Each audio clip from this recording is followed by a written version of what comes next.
And thank you for joining our webinar on why would you get started with organizational culture. I'm sure all of you have your own reasons for being here. So very shortly, we're going to ask you to share those reasons with us.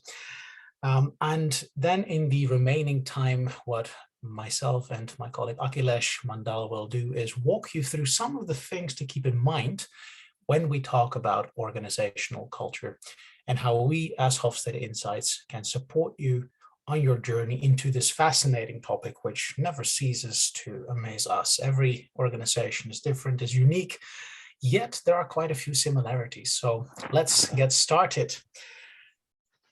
The session is recorded. It will also be shared afterwards, so that in case things go a little bit too fast, you always have that opportunity to watch back and revisit parts of the presentation that triggered certain ways of thinking.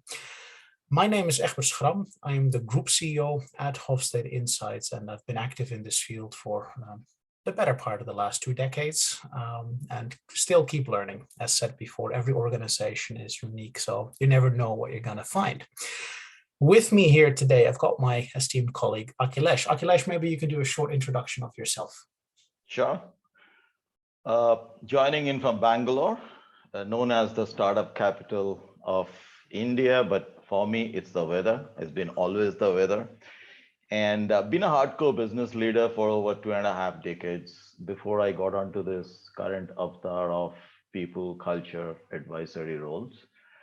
And over a decade now in this exciting field, as Egbert calls it, the culture transformation, national culture, organization culture, and guess what? Consumer culture. So glad to be with you here for the next an hour or so. Thank you, Akhilesh. So 2 facilitators, different backgrounds, and around us, there's quite a lot more than just the 2 of us. Overall, as an organization, Hofstede Insights functions in over 60 countries with approximately 150 people, bringing different kinds of cultural analytics and insights to you. But today is not necessarily about us as an organization, it's about the topic of organizational culture. And as such, what I would like to ask each one of you is to shortly share via a Menti poll, and I'll share the results with you in a moment, what triggers your interest in organizational culture. So if you could share your trigger points with us using that Menti, and you can do that by either using your smartphone, zooming in on that QR code, or by going to menti.com and use the code that you see in the screen in front of you, 54367435, and shortly describe what causes or triggers your interest in organizational culture. And by asking you to share this information, we will try to also tailor some aspects of our presentation to addressing your interest areas already in today's webinar. While you are writing, rest assured in about 20-25 minutes from now, we'll have extensive time for Q&A as well. So we'll spend more time on your questions today as well. Let's see how that Menti is going.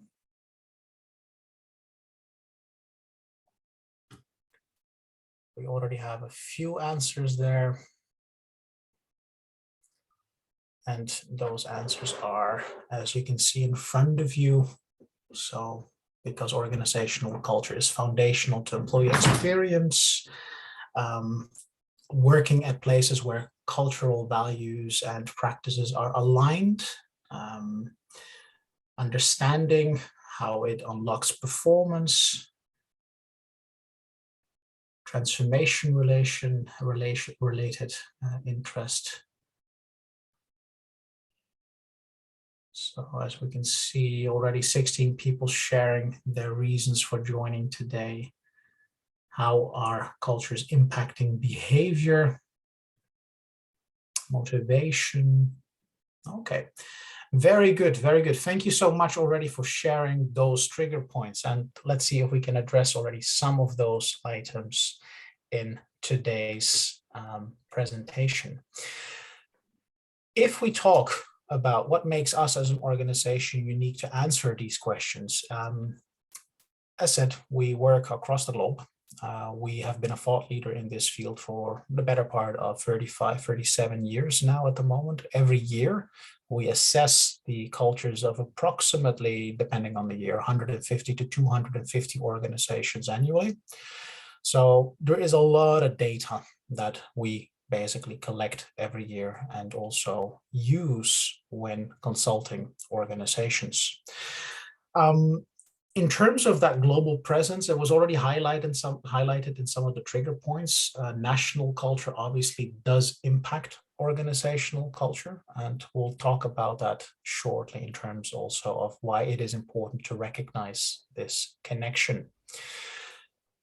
About the rest of the presentation, in a moment, we'll talk a little bit more about what actually do we understand as Hofstede Insights with regards to organizational culture.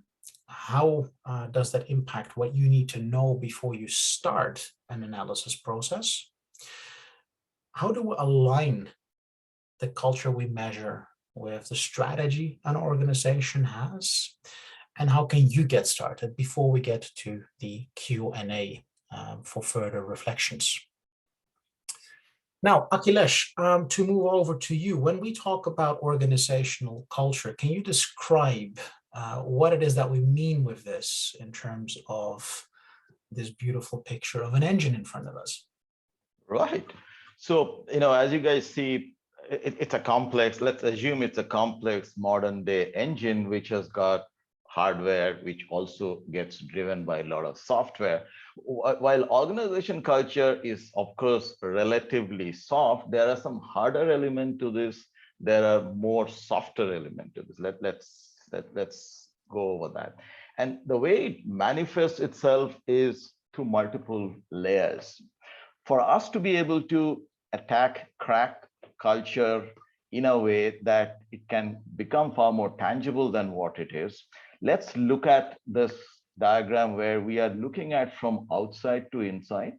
Now, outside, you have stuff like symbols, the way the organization's logo is, the way organization is physically present to an outsider or an insider, the reception area, the layout. Then comes the heroes. Who do we ritualize? Whose behavior we role model? Could be a promoter, could be a brand personality, could be even a cartoon figure like, let's say, a Superman. What kind of rituals do we follow?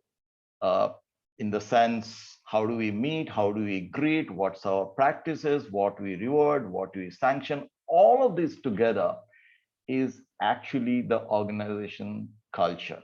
Now, one would wonder then, why am I calling it so much softer? Now, these are organization culture is all that we do in an organization, and we'll see how that what we do gets defined with respect to strategy.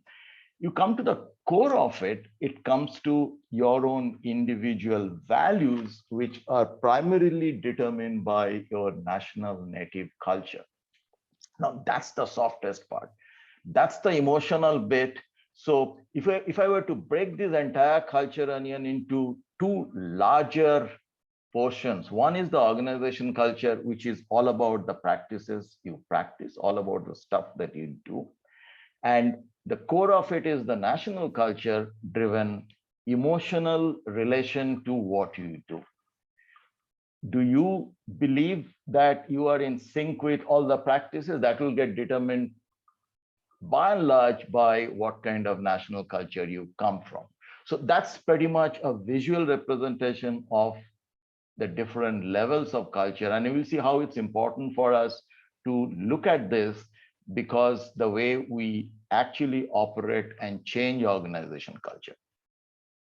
That's about for a moment. Yes, go ahead. Just to summarize, therefore, if you look at those different layers, the way we define organizational culture, and as I said, there's many different definitions. The way we define it is that organizational culture is quintessentially about how do we relate to each other, to our bosses, to our colleagues, to our subordinates, to our customers. How do we relate to our work? What is more important, what we do or how we do it? And last but not least, how do we relate to the outside world? Is that outside world threatening, meaning we bond more closely together, potentially, or it becomes more inflammable because of all of those pressure points from outside? Or is the outside world easy sailing and life is good and there are no threats outside? That basically means that when we talk about how do we go about measuring or defining and engaging with that important topic, is we need to understand what is the culture that your organization currently has? How is that aligned with the strategy that the organization has at an organizational level and at the various sub-levels throughout an organization? Importantly, what is it that what kind of culture do you need to succeed? And how does that culture that you need align with what you have and what people would like? Because if you make the choices about this is the culture we need from a strategy point of view, but it will clash with what Akhilesh mentioned before, those emotional preferences, something is got to give. And normally that means either you lose people or you lose performance. And sometimes in the worst case, you lose both. So ideally, of course, you want to have everything, high performance and good emotional attachment of employees, because again, that drives more performance. All of this requires careful mapping. And in a nutshell, that is what our analytics provide. Careful mapping of all of these different components so that you can make more informed choices, or you can help your clients to make more informed choices as regards to which practices should stay, which practices should come, which practices should go. Now, Akhilesh, there is a challenge with this, and this slide has a lot of numbers. So what are some of these challenges? It's interesting. Before we get there, of course, one would ask how critical culture is. Look at the numbers on the right side. They're alarmingly high. 60% of new ventures fall due to problems with the team. 80% of cross-border investments don't add value.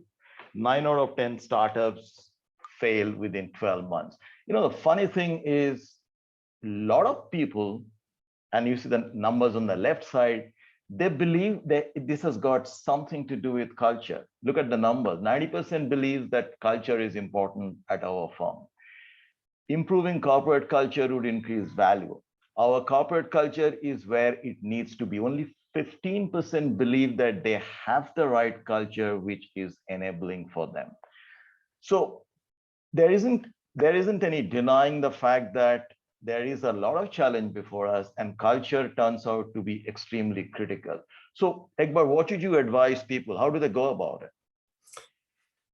Yeah, so this basically brings us back to indeed that core question.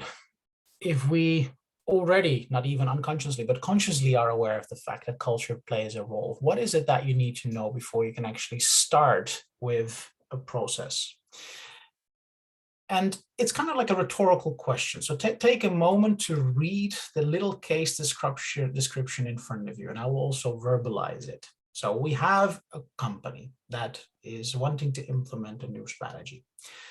The company works in the medical product sector, and it is known also industry-wide to be exceptionally efficient. But it faces problems with speed of innovation, too little, too late.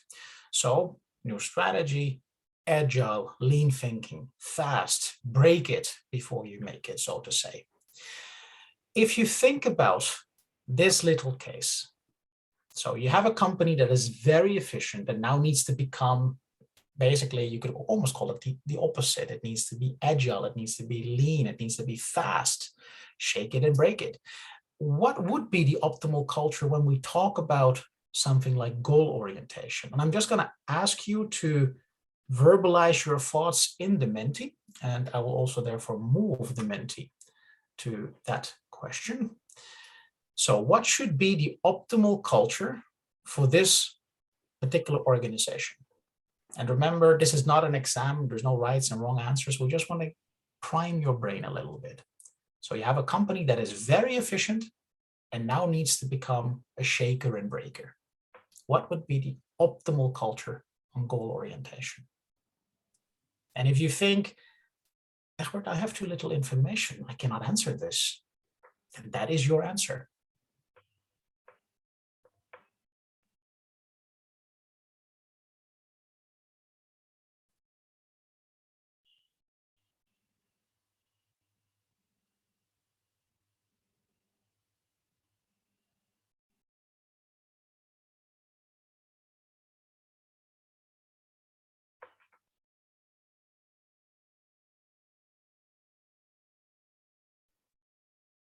So I'll give it 30 more seconds. We already have a very few good observations shared. So thank you already for that.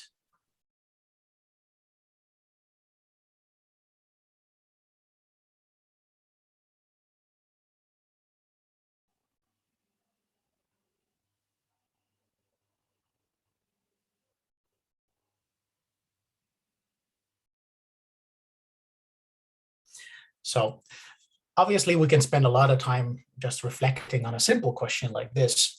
But the reason why we ask you this question, and a lot of the answers here are about, okay, ever-changing strategy, adjustment, adaptability, basically make sure that there is freedom to fail and to learn, clarity on goals, are very good answers. The question is that the question itself was a bit nasty, because obviously we do that for a purpose. Akhilesh, why did we ask that question, and what does it have to do with our approach? Yeah, quite obviously, as you see, responding to Egbert's question was so difficult because we hardly quantified anything, right? We kind of kept this pretty fuzzy. So culture needs to be quantified. And before you get to see how do you do that, let's look at these three things that we believe are very important. A, all businesses are different.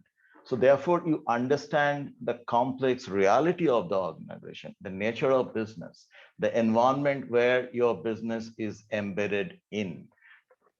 Primarily, you are not working in a vacuum. So therefore, understanding the reality of your organization is very, very key. Remember, culture has to be unique, and that's going to be your unique competitive advantage. Number two, you need to know where you are vis-a-vis where you actually need to go so that you can do a successful surgical intervention. And number three, particularly for larger organizations, there are various functional diversities. There are cultures within cultures. There is a broader purpose, a broader strategy, but each function group could have their sub strategies. So therefore, you definitely need to get into details, and details means data. You do need to get into a lot of data points, do analysis before you actually get to understand where you want to go. So how do we design the perfect culture with our clients? Now, but before even if we talk about that, I also needed to tell you a few more things about culture, right? That is number one, therefore, is, are there any good culture or a bad culture? The answer is no. We do not believe there is any good culture or a bad culture, right? A culture which is delivering for you may not be delivering for somebody else. So while you can say my culture is enabling or not enabling, you can't say, hey, this culture is a very good culture. Either it is functional or it is dysfunctional. What does it mean? We believe our pollster is the strategic direction that you want to get to. Is your culture enabling you to do that? In that case, you have a functional culture. You might call it a good culture in that case. Or you have a dysfunctional culture, which is holding you back. The third element here is it good for us to be saying we need that Google culture? No, because Google is a different business. Google is just an example. Not necessarily I'm saying that they have the right culture, but what works for them may not work for you, because your complex reality, your strategic intent, your nature of technology and resources that you use are different. So these are the three very, very important things. Before you even get there, I would like to confuse you further with four different types of culture that we talk about. Imagine I go around an organization and ask people, what is the culture like here? Depending on who you ask, you might get a different answer. You talk to the CEO, the perception of the CEO could be different from the middle management to an operational person. So that's perceived culture, the way we think we are. Is it of great use? Perhaps not, because we need to have some more consistent way of measured one, and that we'll see on the right side. What we need is actual culture measured against a model. Come back to the left side bottom, then I ask people, what kind of culture would you have, right? Somebody might say, I would like to have a culture of X company. Fine, you can have an extravagant way the other company behaves, but you might land up in a bankruptcy. So is that the kind of culture you would like? Perhaps not. So that's your desired culture. In an organization, people would like to perhaps have 3 hours lunch break, very flexible way of working, extremely, or extremely cost conscious or otherwise. But all of these could be your desire, but not necessarily delivering to your strategy. So what we are essentially stuck with now is a measured one and the optimal culture. All our endeavor is going to be focused on the optimal culture, the way we need to be to succeed. That's the key word. And at this point in time, perhaps it's great for Egbert to tell you about the methodologies to get to the optimal culture. Egbert? Thank you, Akhilesh. So to recap, culture is a topic that's highly emotional. Everybody has an own opinion, and everybody wants to be right, or at least not wrong. Culture is contextual. What works for one company or one unit might not work for another. And not because people are worse or less gifted or less skilled, it is simply that their context is differently organized, functions differently. And that's why whenever you do cultural analytics at an organizational level, you need to also be aware of what are the constraints or the restrictions imposed on a team, on an organization, that impacts the way people can work. If I work in that medical product company, in the case example, which is a very heavily regulated industry, I cannot have the same lean and agile thinking way as a company in advertisement industry, because regulations will dictate certain parts of my process. Doesn't mean that I can't become agile. It just means that the interpretation of what agile means will be different because my context differs. So that's one element. Context needs to be visualized. The second thing is that we need to understand what are those actual working practices. Now that combined gives you a picture of the as is in benchmark to the needs to be, and from there change can start. Is this a one-time thing? Can be. But for most of our clients, it ends up being a, call it, virtuous cycle of continuous improvement in a way. Because culture is only as effective as it supports a strategy, and most strategies tend to change over time. The context changes, the market changes, the executive team changes. So the question is, can you do a culture scan once and then be done with it? Yes, you can. But if you want to use it strategically, the recommendation is repeat that assessment every time your context and or strategy changes, because the impact of culture will be different as your context has just changed. So what worked before might no longer work. So that kind of continuous improvement element helps to also avoid a judgment of culture is bad or culture is good. It's just about, does culture support our strategy? If our strategy changes, our culture needs to change.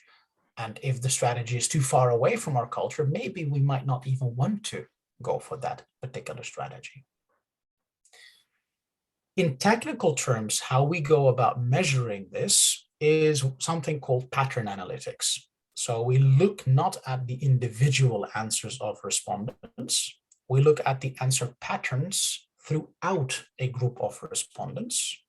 And that answer pattern is benchmarked with an overall database, obviously, that we've built up over all of those years. And things get flagged to certified practitioners that, hey, there is a behavioral tendency which indicates a certain type of culture. Please make sure that this tendency supports whatever needs supporting. You could almost call it an early warning system. We can predict what will happen if certain behavioral tendencies continue to move in a particular direction. And we can also help to provide concrete input on how to help adjust those behavioral tendencies. Now, how can you, as participant today, get started with organizational culture? Akhilesh. Four things. First and foremost, just make sure leadership is totally involved. If the leaders do not walk the talk, I think all of us would be wasting our time trying to transform culture. So I've seen in my experience, wherever we have been, unless the leaders are involved, they walk the talk, culture change becomes only on paper. Number two, you remember the onion diagram? You have symbols at the outer layer, core belief at the inner one. Just make sure every layer is consistently driving the same stuff. If you are driving to build an agile culture, make sure all of these are collectively, consistently focusing on the same direction. The third one is any organization, any initiative, you would require a few quick wins, right? Make sure there are quicker wins so that people get engaged, involved, and stay there. It's very easy to lose focus and get on to the day jobs.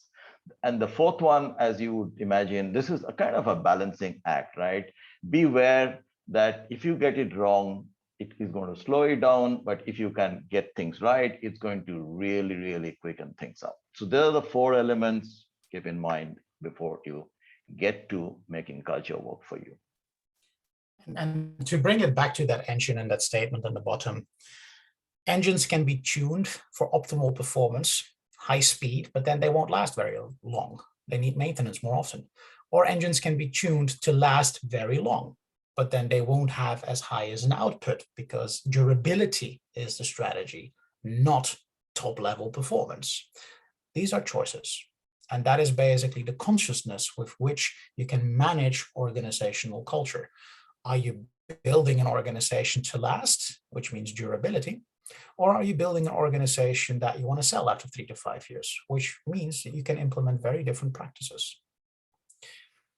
Now, in our approach to helping organizations make therefore culture more tangible, there's two paths. The first and simplest path is Hofstede Insights functions as a cultural analytics partner for organizations, meaning we come in, we facilitate workshops, we do the analytics, we advise, but we do not engage in the direct transformation because our belief is that actual cultural transformation, if it is not carried and owned by an organization itself, including executive support, will fail always.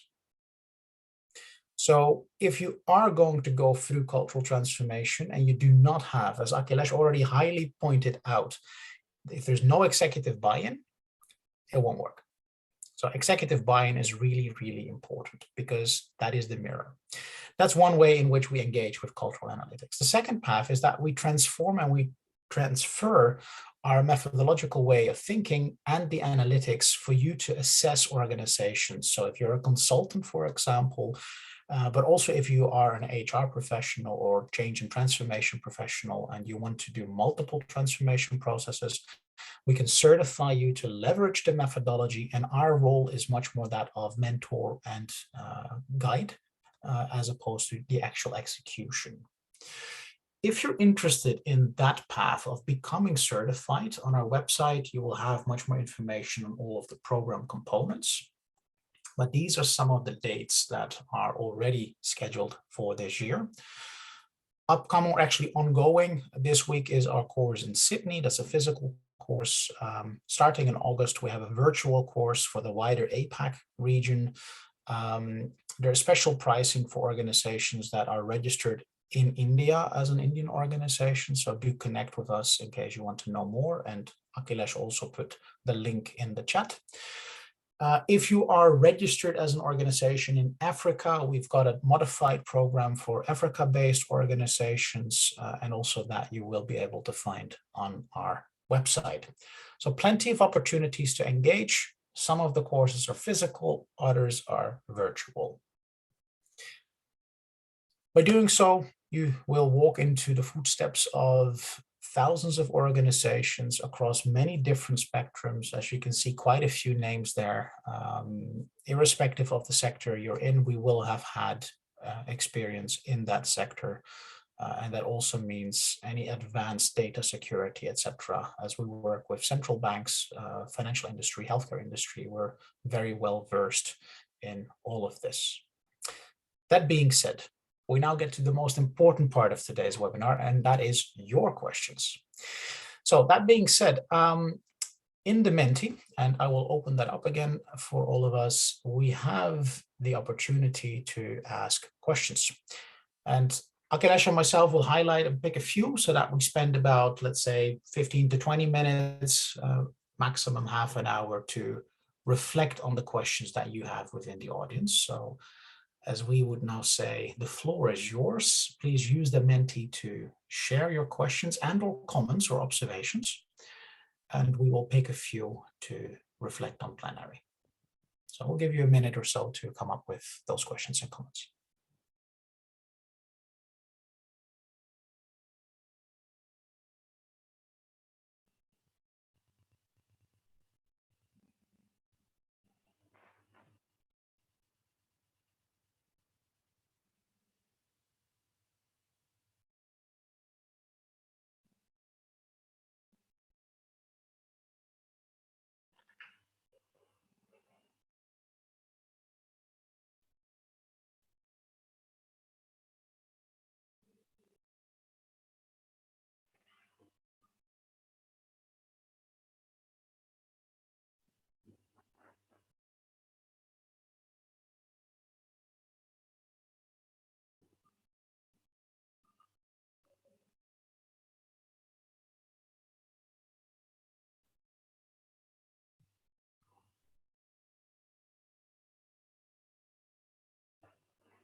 So we have some questions already coming in via the chat and one plenary. So let's take the plenary, the Zoom chat question first, in the sense of what are the important elements in managing organizational culture?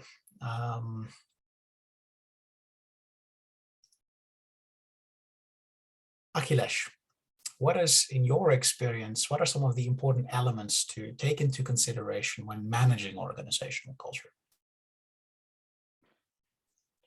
I think a very important thing too, perhaps, is the one that I talked about is leadership behavior, right?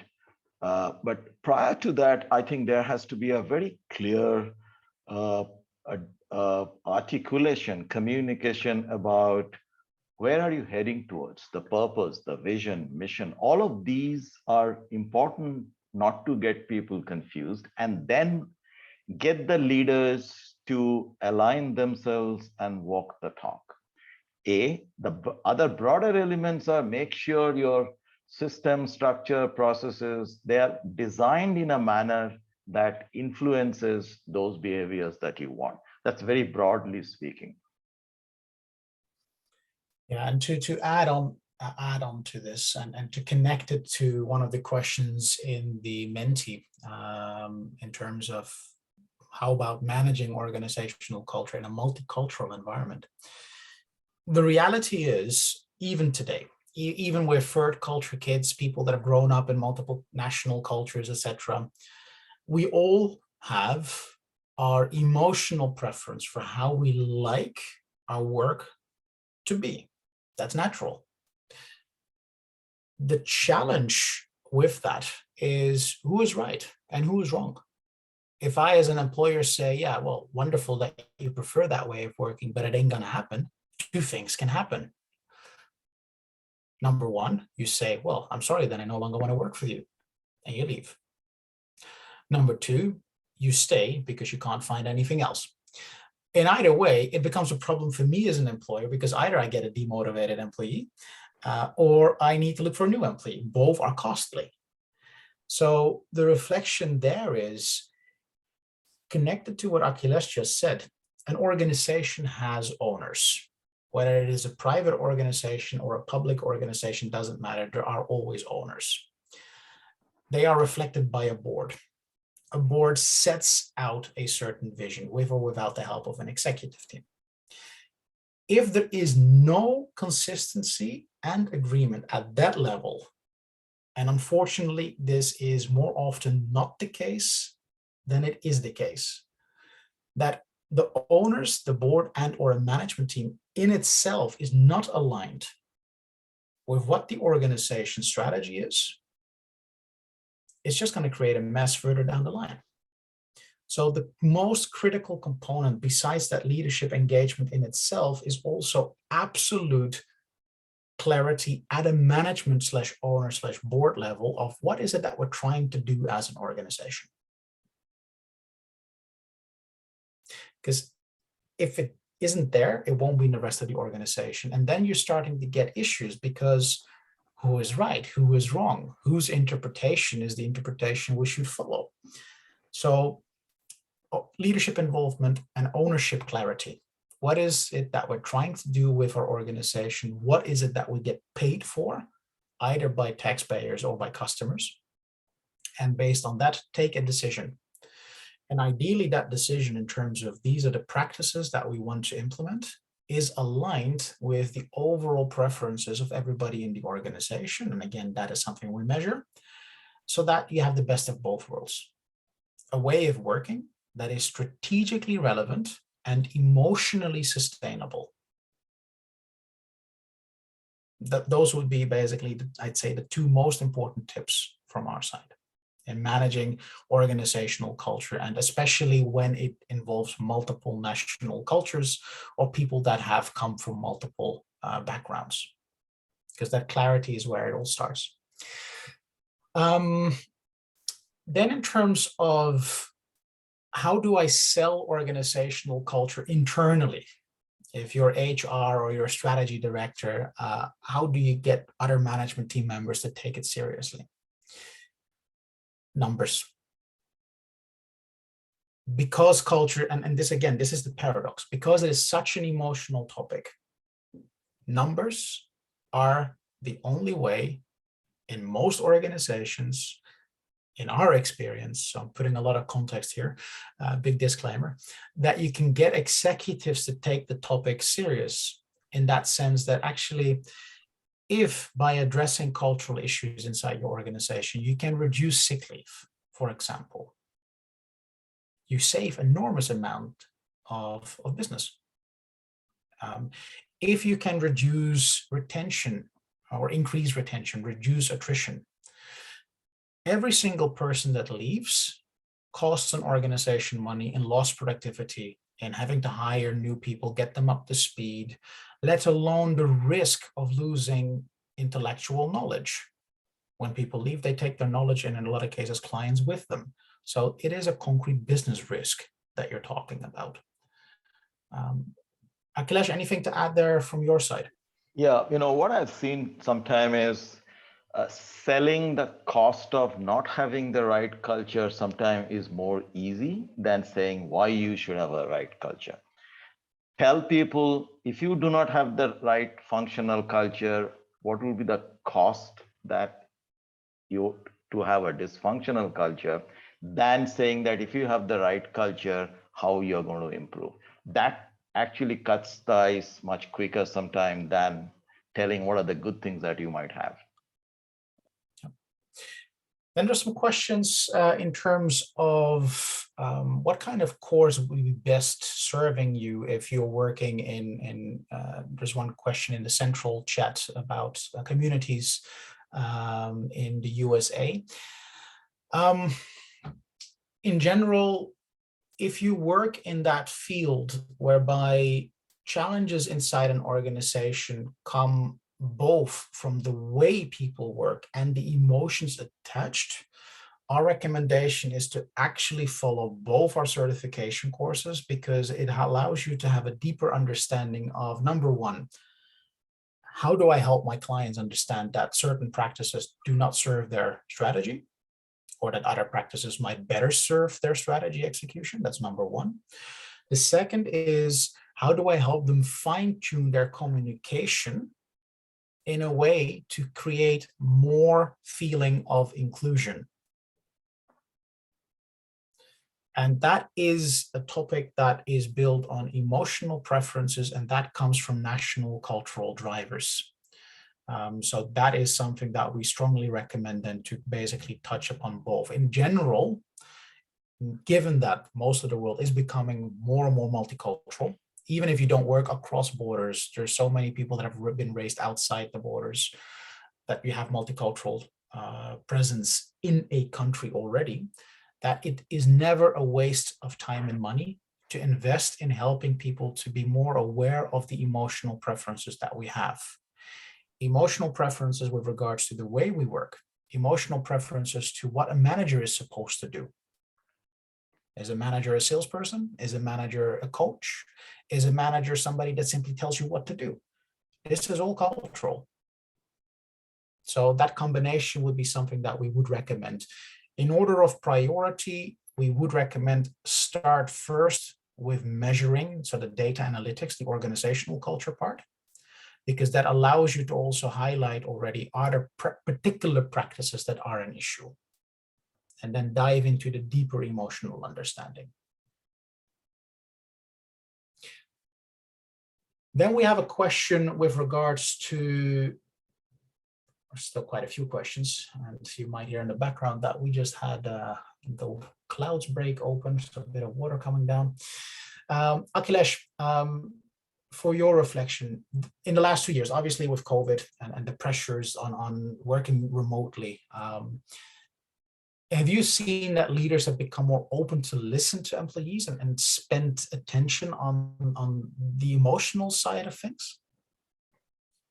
Yeah, I think so, because the kind of exodus, kind of attrition that you are seeing, the real war for talent has begun in its own all new way. Leaders also have started more, particularly to Gen Zs and millennials who are more purpose driven. Uh, and connecting at a purpose end, it isn't so much easier, particularly in a hybrid situation where you don't get to see, touch, feel a lot of people. So leaders are not left with a lot of choice but to try and exert themselves to connect. And more I see the people engagement is becoming a key focus. A lot of people, a lot of leaders are walking that extra mile to connect in a hybrid situation to people, particularly of a younger generation who have become more purpose driven, who are trying to get more meaning towards working than just working and getting their livelihood. There is a trend, yes. Yeah, and it's been interesting to see across the globe, in terms of in industries where it is hard, it was already hard to get people, and it's only become harder. Organizations had to become more people focused. And in other parts of the world whereby labor shortage isn't really an issue, they actually became less listening. They basically said, look, you want a job? Well, come get a job, but don't ask questions. So it has varied quite a bit according to the geographical space. Countries whereby the labor market is in favor of employees, organizations had to adapt, and vice versa has also been the case. So you could almost say that COVID has polarized the labor market and cultural alignment areas depending on geographies. Question here in terms of both in the Zoom and in the chat. How do we actually measure objectively? Now, let's put it this way. We ask, the central part of our analysis survey is 46 statements. There's more questions than that, but 46 statements, where we ask people a simple question. Where I work, the following applies. Scenario A, B, or neutral. And scenarios A and B sometimes are opposing scenarios. Sometimes they have nothing to do with one another. We basically ask for observations. We do not ask for judgment. We do not ask a question, how do you feel about this? Because when you want to measure feelings, the paradox is you shouldn't ask about them. Now, once we have clarified what has been the pattern across a team and an organization in terms of the observations on the practices, there's a couple of things that we can say. Number one, if everybody observes the same, we talk about a very homogenetic culture, meaning very little variance, because everybody sees the same. Now, that's one observation that we can get objectively. How aligned are people in their observations? If everybody thinks the same in that sense, or sees the same things, that can be a strength, because things move faster if everybody has the same understanding. It can also be a weakness, because it can also lead to people that think differently not being accepted. So for diversity and inclusion, that might therefore become a problem. That's a second objective observation. The third observation is then if we dive into concrete practices. Let's say we get a practice. Where I work, I get no guidance whatsoever. Sometimes we measure that. Well, me being Dutch, fantastic. That means I can do whatever I want. That means the organization trusts me to figure it out. And if I don't figure it out, well, I'll ask. But if I come from a national background whereby I expect guidance, that same practice, which for me is really nice, for that person becomes a really big problem. It creates so much uncertainty, so little psychological safety, because psychological safety as a topic is not just about toxicity. It's also about predictability. And if we have a practice whereby people get no guidance, it creates less psychological safety. And what do people then do? They clamp down, they basically get stuck, they don't develop. So these are just some examples, because we go way further than this in terms of how do we use these observations on group level to help organizations reflect on the practices that they have. And if we go back again to that example of agile thinking, not getting any guidance can actually be quite useful if we want to become more agile, because it means people need to move, they need to reach out, they need to ask for clarification. Yet at the same time, if I work in an industry whereby predictability is key, that won't work. So it's also an element of contextualization, objectivity in context. So I hope that gave you a little bit more information. Also on our website, under the Organizational Culture Scan header, you will find a video that explains the entire process in much greater level of detail if you want to go deeper into it. Also, you can download example reports that give you examples of what are the outcomes of the analysis projects that are produced for certified practitioners. And then those practitioners will normally reword the reports in language that fits a particular organizational assessment scope, because the same results can be reported in different ways depending on what is the strategic direction of a client. Akhilesh, from the hybrid work environment, any tips, given your long legacy and also the engineering and technical environment with all of those startups in Bangladesh, or in Bangalore, how can you manage an optimal organizational culture in a hybrid or work from anywhere, the digital nomad environment? Yeah, it's definitely more difficult, particularly so. Many organizations in India today, you have three generational people working together. That's and you have digital natives and digital non-natives working together. Some are very virtual work savvy. Some wants to go to the work and meet and greet people and so on and so forth. So in short, it is definitely far more complex. So that makes the leader's job particularly more difficult, right? uh, I've seen the adaptability of leaders to stretch out, as I was talking about earlier, to engage more frequently.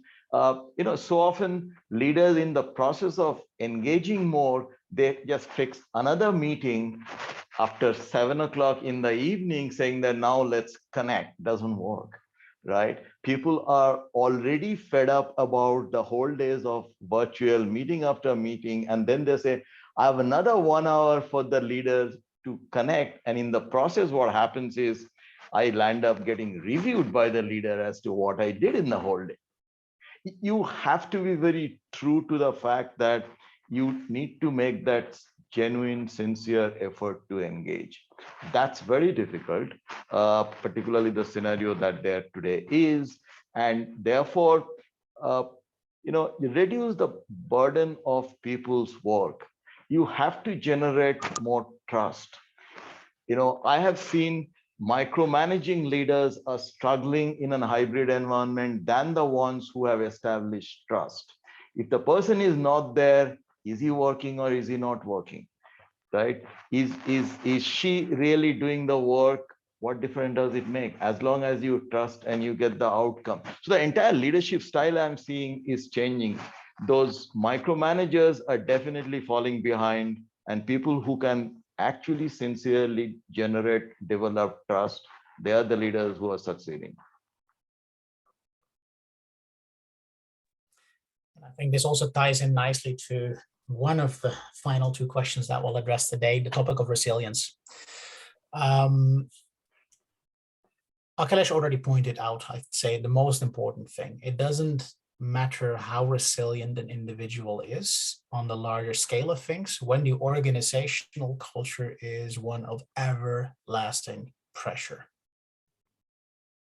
Because an organizational culture where everything always has to be done yesterday is an organization which lacks stone hard cold focus on what is it that is supposed to be done. Because the reality today in this new era of work is that there's always enough work. But if leaders are not crystal clear on what are the prime goals of what we're trying to achieve as an organization, then people will try to basically please everybody. And that means they will work harder. And it's typically not the lazy people that burn out. It's the hardest working people that burn out. Because they want to basically do a good job. And that then therefore does require an organizational responsibility. And again, of course, we're biased in our beliefs. You can hear already a little bit. What we think is more ethical, which is maybe toned down a little bit on the work pressure, because life is already anxious enough for most of us. So this in terms of that topic of resilience. Now, last question in terms of organization, like government agencies hiring consultancies to help the government agency improve their organizational culture. There, my tip would be that in any government agency, therefore any political organization, it can be a government agency, it can be a charity, which are also highly political, it can be an NGO, or it can be a political party. The challenge that most organizations face there is dual reality. Operational reality, how to do the best possible job with the resources that you have, and political resources and political reality, while pleasing those that currently have the power, because in 3-4 years there will be other people. So you need to be able to switch every 3-4 years, depending on how the political wind blows. So what government agencies mean with this? How can you help us define ways of working that cater to potentially diametrically opposed ways of working? And there the answer is, paradoxically, to develop an organizational culture that is adjustable. Irrespective of what is the goal, you should be able then to quickly change ways of working. So that brings us to an end. We can easily, as said, this topic is so fascinating. Every time there are different questions, different reflections. We do realize that we might not have been able to answer all the questions. So if you have additional questions, you want to be in touch and have one-on-one calls, as some people have already asked, please be in touch with our sales team, sales@hofstede-insights.com. You see that in the chat of the Zoom. And there our sales team will schedule the meetings accordingly and will guide you to further readings. For example, in our latest Hofstede Insights magazine, there's a special on that combination of how organizational culture and national culture interlink. So be in touch with our sales team. They'll guide you according to your question to the right person and or location. On my side, thank you very much for staying with us throughout this webinar, for actively sharing your questions and comments. Akhilesh, I'll leave it up to you to add any final insights before we close off today. No, I just want to sincerely thank all of you. And these are great questions. I mean, I can see from the questions that people who have joined this workshop are actually involved in some way or other, and they mean serious business when they talk about culture. Thanks so much. Thank you, and we very much look forward to staying in touch and to any potential follow-up connection, whether it be in workshop certifications and or calls. For the time being, we wish you a pleasant day, and until we speak again. Cheers. Goodbye. Bye-bye.